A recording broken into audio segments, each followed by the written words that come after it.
ज़्यादातर स्टूडेंट्स की एक कॉमन प्रॉब्लम, सर मैथ्स नहीं होता, मैथ्स नहीं समझ में आता, मैथ्स से डर लगता है।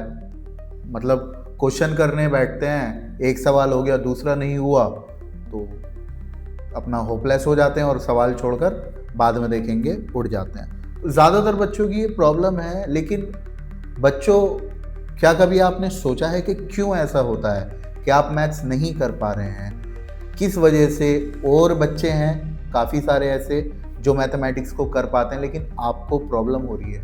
तो आज हम उन्हीं कुछ चीज़ों पर चर्चा करने वाले हैं कि किस तरीके से आप अपनी मैथमेटिक्स को इम्प्रूव कर सकते हैं। ठीक है, कोई एक सिंपल फॉर्मूला तो है नहीं कि उसको लगाया और मैथ्स आपका ठीक है इम्प्रूव हो गया। यहाँ पर कुछ चीज़ें हैं जिनको फॉलो कर कर आप अपनी मैथमेटिक्स को इम्प्रूव कर सकते हैं। तो वो तरीके क्या हैं, उनको जानने के लिए आइए हम शुरू करते हैं और पॉइंट वाइज उनको देखेंगे और समझेंगे। और मेरी आपसे रिक्वेस्ट है कि आप उसको कोशिश करना प्रैक्टिस में लाने की, ताकि आपकी मैथमेटिक्स इम्प्रूव हो सके। ठीक है बच्चों?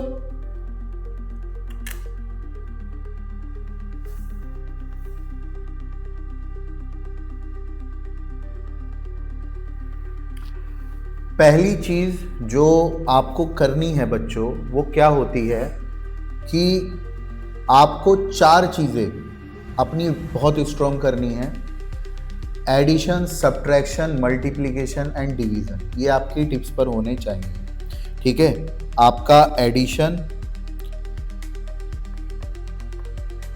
आपका सब्ट्रैक्शन,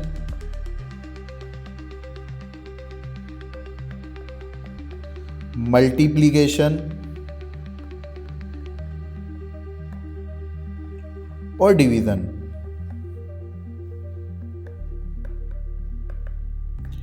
ये 4 चीज़ें अगर आपको अच्छे से आती हैं तो आपकी कैलकुलेशन काफ़ी हद तक इम्प्रूव होगी। और सबसे ज़्यादा इरिटेशन बच्चों को यहीं पर होता है कि यार मल्टीप्लाई किया और सवाल का आंसर गलत आ रहा है, और डिवाइड कर रहे हैं तो डिवाइड हो नहीं पा रहा, और यहीं पर बच्चा इरिटेट होकर अलग रख देता है। तो इस इरिटेशन से बचने के लिए simply what you have to do is कि आप अपनी एडिशन, सब्ट्रैक्शन, मल्टीप्लिकेशन, डिवीज़न इनको इम्प्रूव करें। और इसको इम्प्रूव करने का तरीका ये है कि पहले छोटे छोटे सम्स से आप स्टार्ट करो, उसके बाद मेंटली उनको सॉल्व करने की कोशिश करो, फिर उसके बाद थोड़ा बड़े सम्स लीजिए, उनकी मल्टीप्लिकेशन शुरू कीजिए। इस तरीके से आप अपनी मैथमेटिक्स को एक स्टेप आगे लेकर चले जाएंगे। दूसरी चीज़ है आपके फ्रैक्शंस। तो बच्चों, आपको फ्रैक्शंस भी बहुत परेशान करते हैं कि सर हमने लिया 2/7 और 3/5। अब बहुत से बच्चों को ये एडिशन करना ही नहीं आता। तो दूसरी चीज़ है आपको अपना फ्रैक्शन इंप्रूव करना है कि किस तरीके से जब नंबर फ्रैक्शंस में होते हैं उनको ऐड करना है, सब्ट्रैक्ट करना है, डिवाइड करना है, मल्टीप्लाई करना है, ये आपको आना चाहिए। उसके बाद सबसे ज़्यादा प्रॉब्लम जो बच्चों को होती है, पॉजिटिव क्या होता है, नेगेटिव क्या होता है, और माइनस प्लस करेंगे तो क्या रिजल्ट होगा, प्लस माइनस करेंगे तो क्या रिजल्ट होगा। तो उसके लिए आपको कुछ नहीं करना, आपको करने हैं इंटीजर्स। क्या करने हैं बच्चों? इंटीजर्स। अगर आपने इंटीजर्स का एडिशन, सब्ट्रैक्शन, मल्टीप्लिकेशन, डिवीज़न ये आपने सीख लिया तो आपको वहाँ भी काफ़ी रिलीफ मिलेगा। आप उसमें कंफ्यूज नहीं होंगे कि कहाँ पर माइनस का साइन आएगा, कहाँ पर प्लस होगा, कंफ्यूजन दूर। बट मेक श्योर कि इंटीजर्स आप अच्छे से ही करें। अगर आप चाहेंगे तो इन सब की वीडियोस अलग अलग मैं आपको कर दे दूंगा, it's not a big deal. लेकिन करना आपको ही पड़ेगा, कोई और नहीं आएगा करने। प्रैक्टिस आपको ही करनी पड़ेगी। Practice makes a man perfect, ये बिल्कुल सही बात है। ठीक, अब इंटीजर्स के बाद आपको थोड़ा ज्ञान होना और ज़रूरी है अलजेब्रिक एक्सप्रेशंस का, जिसमें आपको वेरिएबल्स की वैल्यू निकालनी होती है। लेफ्ट हैंड साइड लेकर क्या हो रहा है, राइट हैंड साइड ले जाकर क्या हो रहा है, ये सारी चीज़ें।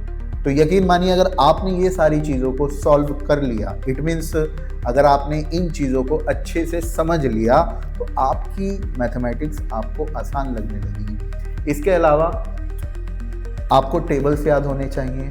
इसके अलावा स्क्वायर नंबर, जो कि 50 तक अगर आप याद कर लेते हैं, 1 to 50 स्क्वायर नंबर, तो वो आपके लिए बहुत बेहतरीन रहेगा। उसके अलावा क्यूब नंबर 1 to 25 आपको याद होने चाहिए।